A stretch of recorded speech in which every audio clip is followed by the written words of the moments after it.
संगमनेरमध्ये आलेले आहात, काय वातावरण आहे? खूप बरं वाटलं संगमनेरमध्ये आल्यानंतर. बऱ्याच वर्षानंतर येण्याची संधी मला मिळाली संगमनेरला.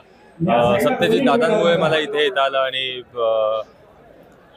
क्रिकेट टुर्नामेंट करता मी आलो इकडे. प्राइज डिस्ट्रीब्युशन आहे. तर पहिली गोष्ट तर संगमनेर ही माझी जन्मभूमी आहे आणि इकडे एवढ्या वर्षानंतर आल्यानंतर फारच बरं वाटलं. इकडे जी एनर्जी आहे संगमनेरमध्ये ही फारच वेगळी एनर्जी आहे.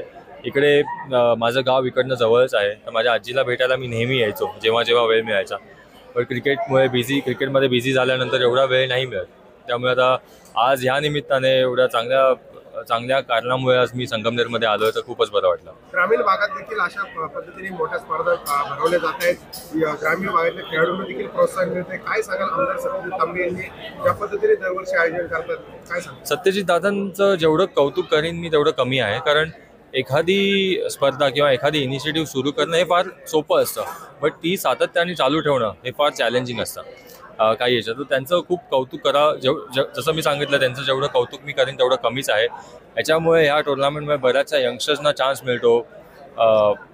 लोकल प्लेयर्स असतील किंवा महाराष्ट्रातले प्लेयर्स येतात, महाराष्ट्राच्या बाहेरनं प्लेयर्स येतात, त्यांना त्यांचं टॅलेंट दाखवण्याची संधी इथे मिळते, एक्सप्रेस करण्याची संधी मिळते. आजकाल आपल्याला माहिती आहे की T20 हा फॉर्मॅट एवढा फेमस झाला आहे.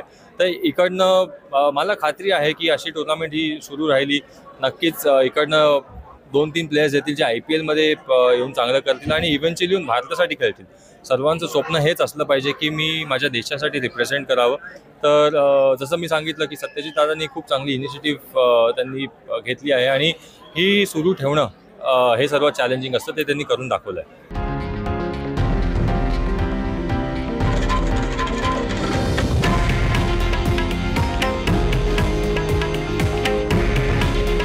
हे आहे देशातील नंबर 1 न्यूज नेटवर्क आणि आपण पाहत आहात TV9 मराठी. काळजी तुमची, हित महाराष्ट्राचं.